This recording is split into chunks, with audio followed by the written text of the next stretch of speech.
नमस्कार विद्यार्थियों, वेदांत क्लासेस में आप सभी का हार्दिक स्वागत व अभिनंदन। साथियों, हम भौतिक स्वरूप के ऊपर चर्चा कर रहे थे। तो राजस्थान का भौतिक स्वरूप पढ़ रहे हैं हम। राजस्थान का भौतिक स्वरूप तो हम भौतिक विभाजन भी कह सकते हैं। इसको मुख्य रूप से 4 भागों में विभाजित करके अध्ययन कर रहे हैं। और 4 भाग कौन कौन से हैं? एक तो उत्तर पश्चिम मरुस्थलीय प्रदेश, और एक अरावली पर्वतमाला के बारे में पढ़ते हैं, अरावली क्षेत्र के बारे में।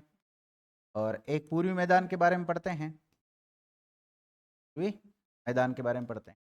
और एक दक्षिणी पूर्वी पठारी क्षेत्र, जिसे आडोती का पठार भी कहते हैं, इसके बारे में पढ़ते हैं। इसमें से अपना चल रहा था उत्तर पश्चिम मरुस्थलीय प्रदेश चल रहा था। इसको हमने 2 भागों में बांटा था। कितने भागों में बांटा था? 2 भागों में बांटा था, शुष्क और अर्ध शुष्क, 2 भागों में बांटा था। और इसके बाद में दोनों भागों को बांटने के बाद में शुष्क को हमने 2 भागों में बांटा, बालू का स्तूप युक्त और बालू का स्तूप मुक्त। दोनों क्षेत्रों के बारे में हमने अध्ययन कर लिया था। और उसके बाद में अन्य फैक्ट हम पढ़ रहे थे जो कि एग्जाम की दृष्टि से बहुत ही इंपॉर्टेंट होते हैं। उसमें हमने कुछ संस्थाओं के बारे में पढ़ा था लास्ट क्लास में। और आज हम पढ़ेंगे कि सरकार के द्वारा कौन कौन से कार्यक्रम चलाए गए हैं, प्रोग्राम चला रखे हैं, जिनसे मरुस्थल को रोका जा सकता है। तो सभी विद्यार्थी हेडिंग डाल लें, मरुस्थलीकरण को रोकने हेतु चलाए गए कार्यक्रम।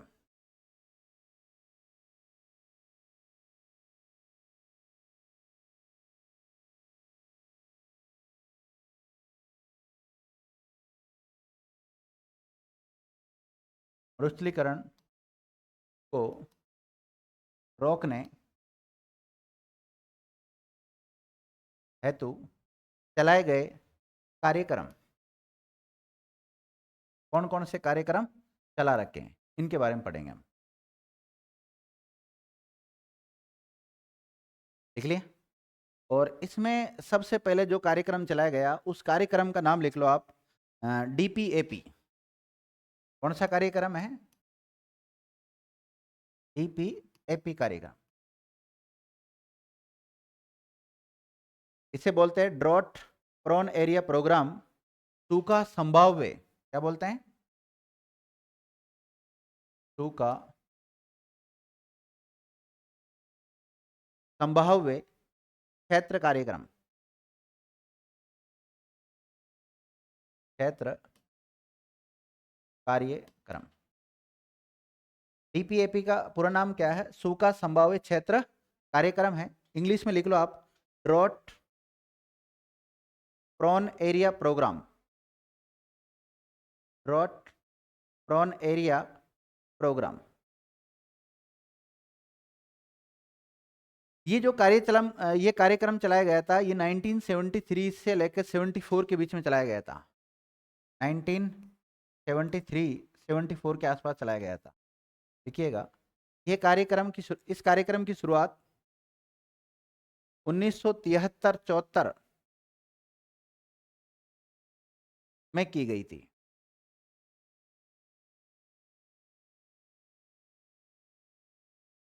देख लिया? देखो, आजकल क्या पंचवर्षीय योजनाएं नहीं चलती है। पहले पंचवर्षीय योजना चलती थी। तो जब भारत में चौथी पंचवर्षीय योजना चलाई गई थी, कौन सी? चौथी पंचवर्षीय योजना चलाई गई थी, उस समय इसको चलाया गया था। लिखिएगा, इस कार्यक्रम की शुरुआत, और ये कार्यक्रम क्यों चलाया गया है? मरुस्थलीकरण का जो विस्तार है उसको रोकने के लिए। इस कार्यक्रम की शुरुआत चौथी पंचवर्षीय योजना के समय हुई।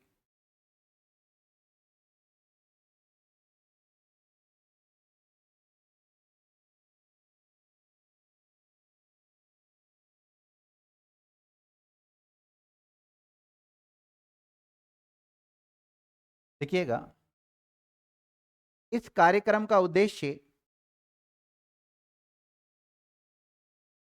इस कार्यक्रम का उद्देश्य सूखे के प्रभाव को कम करना, सूखे के प्रभाव को कम करना तथा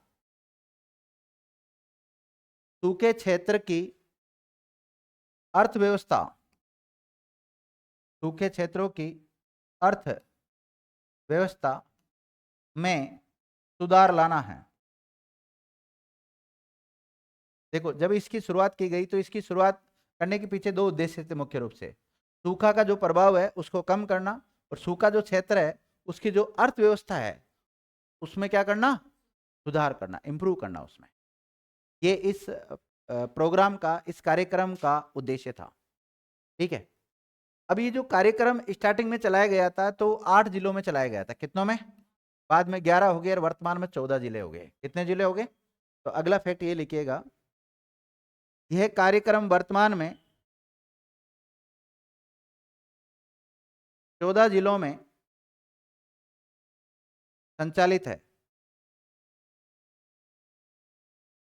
कितने जिलों में संचालित है? सबसे पहले कितने जिलों में संचालित किया था? फिर 11 और वर्तमान में 14।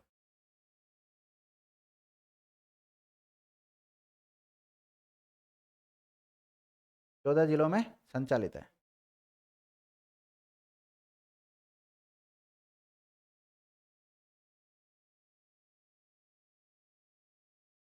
लिख लिया? 14 जिलों के नाम लिखो विद्यार्थी। ये 14 जिले निम्नलिखित है।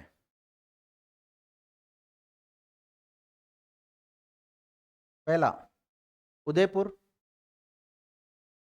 दूसरा सलूम्बर, फास्ट लिखो, डूंगरपुर, बांसवाड़ा,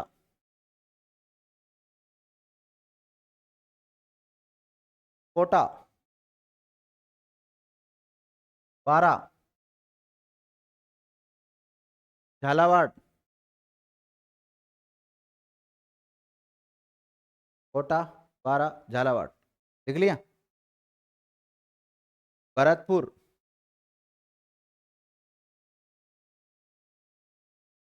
दीग, करौली, सवाईमाधोपुर, टोंक, अजमेर और ब्यावर। 1 2 3 4 5 6 7 8 9 12 13 हो गए ना 14। ये 14 जिले आपको याद होना चाहिए कि डीपीएपी प्रोग्राम कौन से 14 राज्यों में संचालित, मतलब कौन से जिले में संचालित है, कौन से जिले में संचालित नहीं है। ये सवाल भी आ सकता है।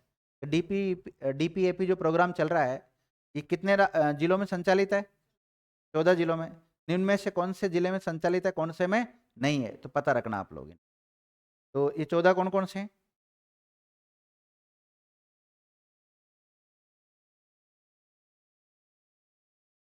देखिएगा, अब ये जो प्रोग्राम चलाया गया है, कार्यक्रम चलाया गया है, तो इसमें केंद्र सरकार का कितना हिस्सा है? खर्चा तो होता है ना, पैसा तो लगता ही है इसमें। तो केंद्र सरकार कितना वहन करेगा और राज्य सरकार कितना वहन करेगी?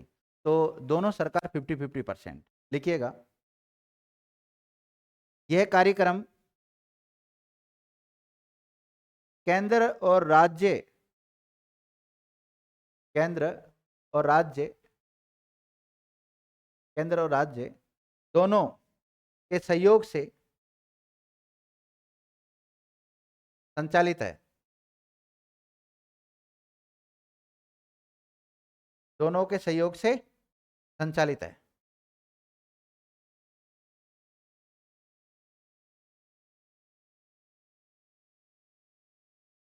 केंद्र और राज्य दोनों के सहयोग से संचालित है। तो आप लिख सकते हैं केंद्र और राज्य का अनुपात कितना है? तो 50% इसका, या 50:50 है ना, ये भी कर सकते हो। 50-50 दोनों की 50% हिस्सेदारी, 50-50% है ना। जो भी खर्चा लगेगा इसमें दोनों राज्य और केंद्र दोनों मिलकर इसको वहन करेंगे।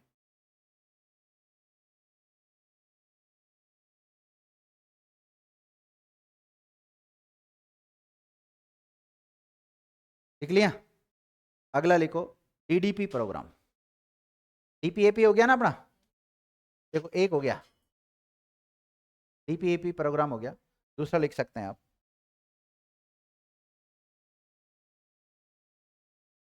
डीडीपी कौन सा? DDP programme, DDP. इसका पूरा नाम लिख लो, डेजर्ट डेवलपमेंट प्रोग्राम।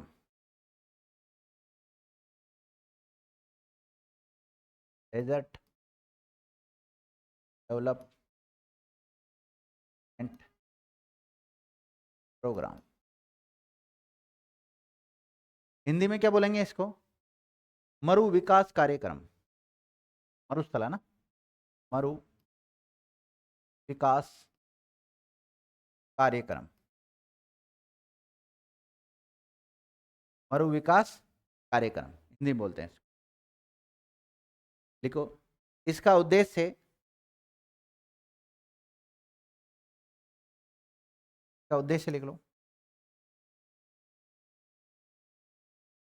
मरुस्थल को रोकना,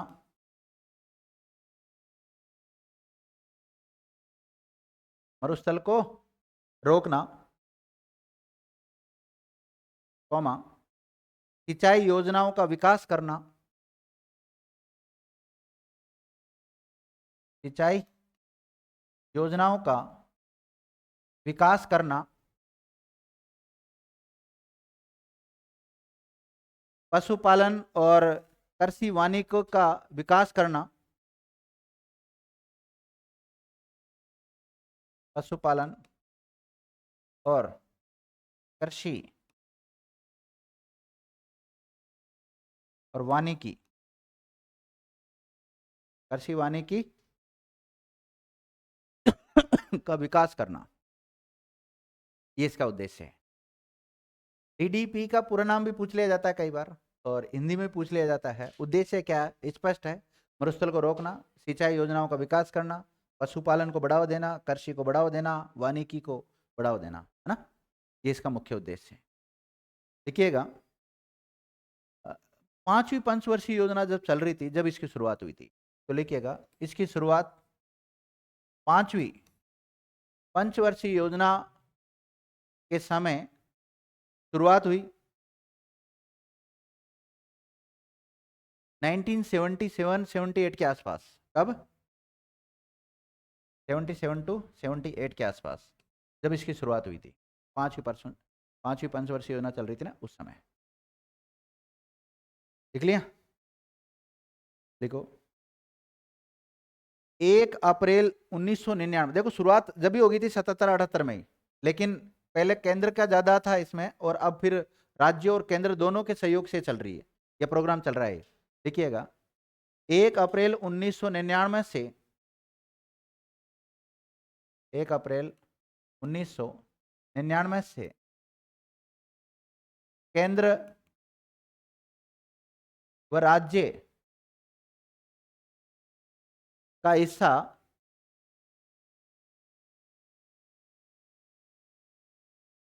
75-25 का है। कितना है? 75:25 का है। मेरी बात सुनना, 75% खर्चा वहन कौन करेगा? केंद्र। और 25% कौन करेगा? राज्य वहन करेगा। लिख लिया? लिखिएगा,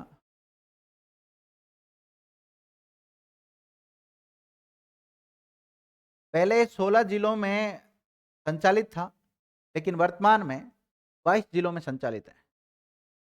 देखिएगा, पहले ये 16 जिलों में संचालित था, लेकिन वर्तमान में 22 जिलों में संचालित है। कितने जिलों में संचालित है? 22 जिलों में संचालित है।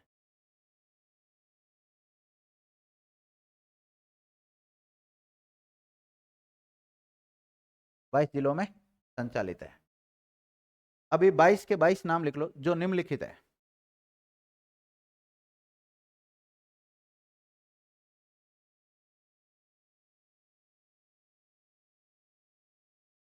हनुमानगढ़,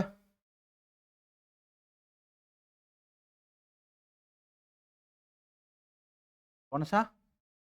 हनुमानगढ़, बीकानेर, चूरू, जैसलमेर, जोधपुर, फलोदी,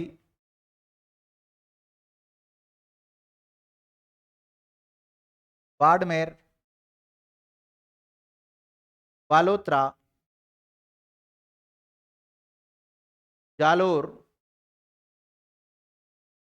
पाली,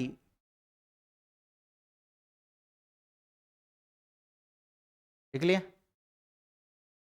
पाली लिख लिया? अब लिखो Nagaur, Didwana Kuchaman, Sikar, Jhunjhunu,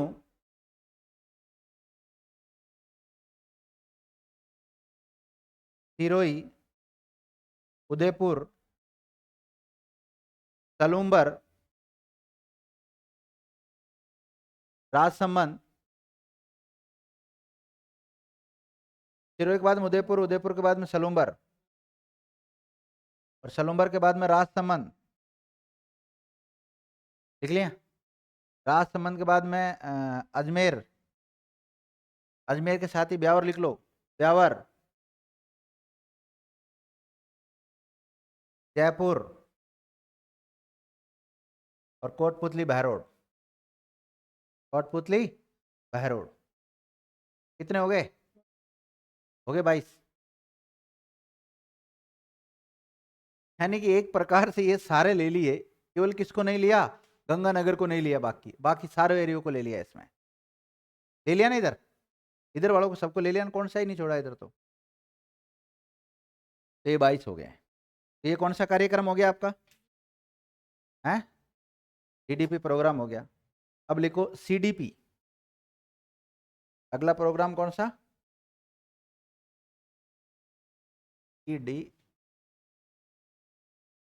CDP program, combat desert programme.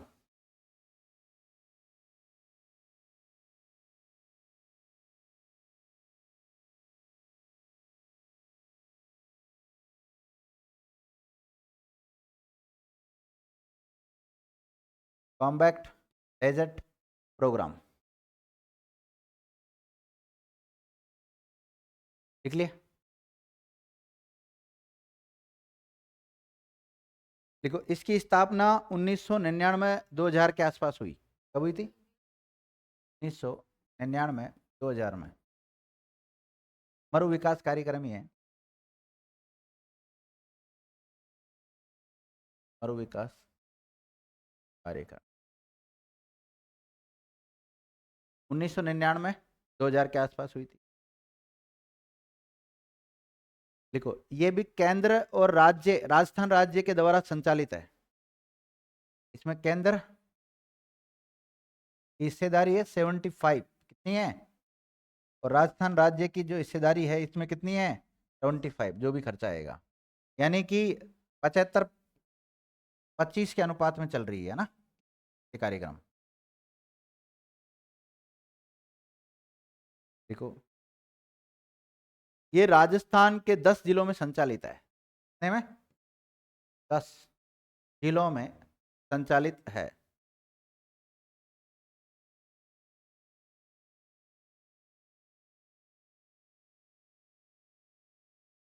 हाँ,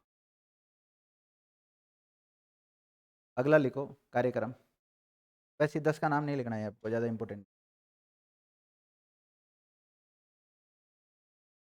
चौथा कार्यक्रम, 3 कार्यक्रम लिखा दिया ना मैंने।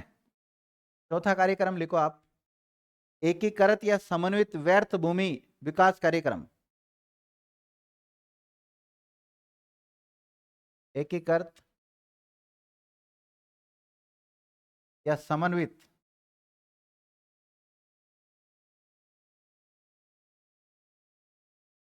एकीकृत या समन्वित व्यर्थ भूमि विकास कार्यक्रम, विकास कार्यक्रम। एकीकृत या समन्वित व्यर्थ भूमि विकास कार्यक्रम लिखो। इसकी शुरुआत 1992-93 में हुई थी। कब हुई थी? 1992-93 के आसपास हुई थी। ये राजस्थान के 18 जिलों में संचालित है। कितना में? 18 जिलों में संचालित है। अब ये है ना, केवल राजस्थान सरकार के द्वारा ही चलाया जा रहा है, केवल राजस्थान सरकार द्वारा संचालित है, मतलब केंद्र की कोई भूमिका नहीं है इसमें ना। देखिए, ये केवल राजस्थान सरकार के द्वारा संचालित है, केंद्र की कोई भूमिका नहीं है इसमें।